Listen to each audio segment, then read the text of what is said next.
This is All India Radio. The news read by Valsa Williams. Prime Minister Narendra Modi today said India is committed to partner Sri Lanka in its path to development.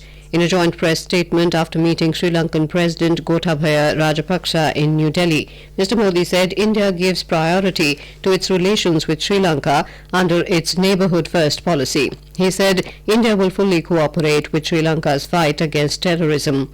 He announced a $50 million line of credit to Sri Lanka to tackle terrorism. Mr. Modi also announced a new line of credit of $400 million to Sri Lanka to strengthen its economy. Describing the meeting with Mr. Rajapaksa as fruitful, Mr. Modi said a strong and prosperous Sri Lanka is not only in the interest of India, but in the interest of the entire Indian Ocean region.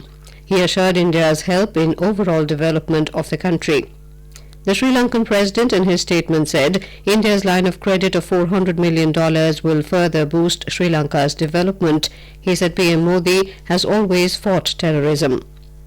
The newly elected president of Sri Lanka arrived in the national capital last evening on a state visit to India. At the Prime Minister Modi's invitation, he will call on President Ramnath Kovind at Rashtrapati Bhavan this evening.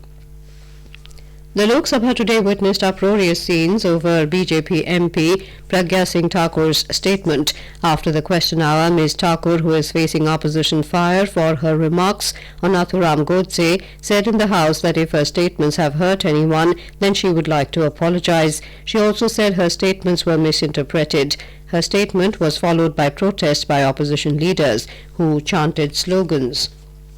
The government today said that paddy stubble burning not only creates air pollution, but it also adversely affects the quality and fertility of soil.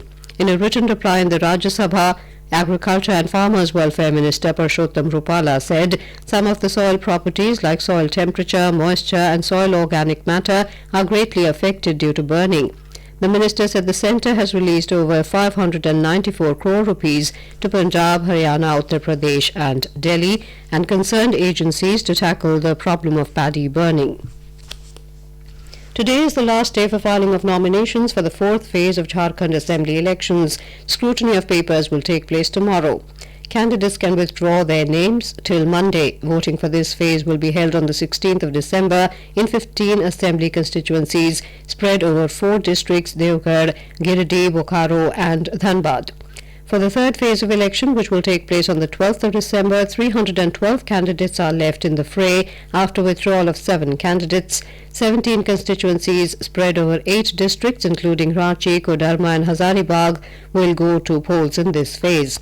Meanwhile, all arrangements are in place for the first phase of assembly elections tomorrow. 13 constituencies spread over 6 districts, Chatra, Palamu, Gumla, Garhwal, Tihar and Lohardaga will go to polls in the first phase. In Madhya Pradesh, the Indian Army has successfully test-fired 2 Spike long-range anti-tank missiles at Mao. Army Chief General Bipin Rawat and several commanders witnessed the firing of the newly acquired missiles on Wednesday. Spike is a 4th-generation missile which can engage any target with precision at ranges up to 4 kilometers. The Spike long-range anti-tank missiles will bolster the Army's firepower capability. President Donald Trump has announced the resumption of peace talks with the Taliban but refused to give a timeline for the drawdown of U.S. troops from Afghanistan as he made an unannounced visit to American soldiers stationed in the war-torn country yesterday. Trump said the terms of the deal would have to include a Taliban ceasefire. The Thanksgiving visit came a week after a prisoner swap with the Taliban aimed at resuming peace negotiations to end the 18-year-long war. As part of the swap deal, the Taliban freed 2 Western academics who had been held hostage since 2016.